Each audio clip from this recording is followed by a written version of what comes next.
ओम नमः शिवाय।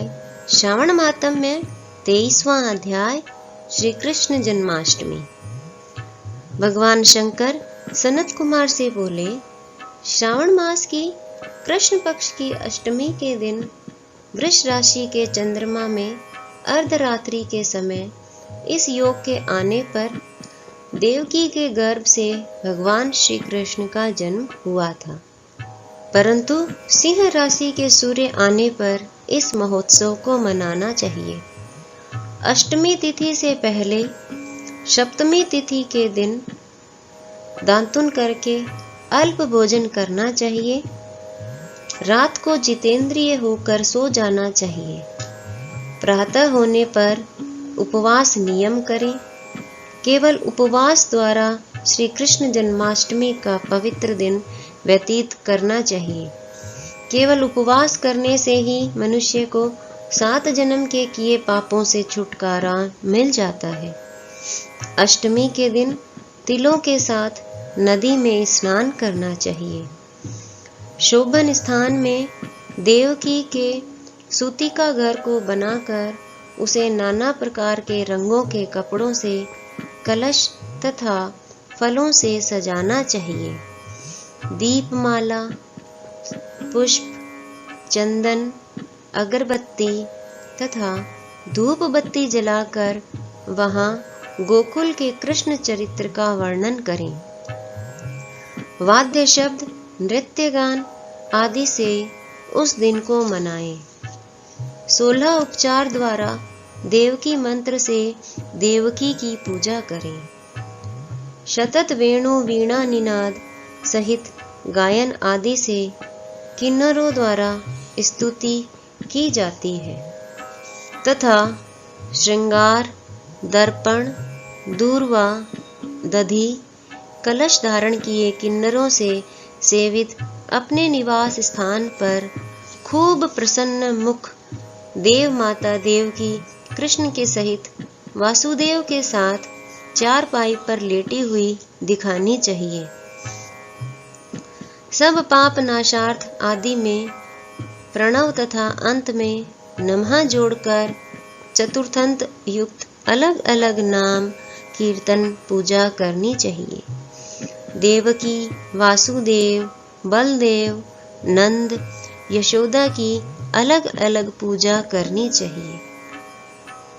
चंद्रमा के निकलने पर श्री हरि का स्मरण कर चंद्रमा को अर्घ्य देकर कहना चाहिए, हे रोहिणी कांत, आप मेरे अर्घ्य को स्वीकार करें।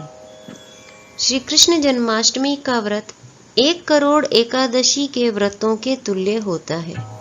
इस प्रकार रात को पूजा करके नवमी को प्रातः काल देवी भगवती विंध्यवासिनी का कृष्ण तुल्य महोत्सव करना चाहिए। ब्राह्मणों को भोजन कराकर दक्षिणा देकर कहना चाहिए, भगवान वासुदेव मुझ पर प्रसन्न हो, मैं आपको नमस्कार करता हूँ। जो देवी तथा भगवान श्री कृष्ण का प्रतिवर्ष महोत्सव करता है वह उपरोक्त फल प्राप्त करने के साथ साथ आरोग्य तथा अतुलनीय सौभाग्य भी प्राप्त करता है। अंत में बैकुंठ को जाता है। उद्यापन विधि। उद्यापन किसी शुभ दिन सविधि करना चाहिए। प्रातः काल संध्या आदि करके ब्राह्मणों से स्वस्ति वाचन करवाकर ऋषियों की पूजा करनी चाहिए। स्वर्ण की भगवान कृष्ण की प्रतिमा बनवानी चाहिए। मंडप में ब्रह्मादि देवताओं की स्थापना करनी चाहिए। उस पर तांबे या मिट्टी का कलश रखकर उसमें रजत या बांस का पात्र रखना चाहिए। कपड़े से ढककर साधक उस पर कृष्ण कन्हैया की वैदिक या तांत्रिक मंत्रों द्वारा षोडशोपचार द्वारा पूजा करनी चाहिए। शंख में गंगा जल, फल, फूल, चंदन रखकर नारिकेल फल युक्त कर भूमि पर घुटने टेक कर कहना चाहिए, हे गोविंद, आपका अवतार कंस के वध के लिए तथा भूमि का भार कम करने के लिए हुआ है। कौरवों के नाश तथा दैत्यों के विनाश के लिए आपका अवतार हुआ है। आप मेरे इस अर्घ्य को स्वीकार करें। हे प्रभु वासुदेवात्मज, आपको मेरा नमस्कार है। आप इस भव सागर से मेरी रक्षा करें। इस प्रकार प्रार्थना करने के पश्चात रात्रि जागरण करना चाहिए। अगले दिन जनार्दन की पूजा करके मूल मंत्र द्वारा पायस, तिल तथा शुद्ध घी से 108 बार होम करके आहुति देनी चाहिए। इदम विष्णु मंत्र से होम करें।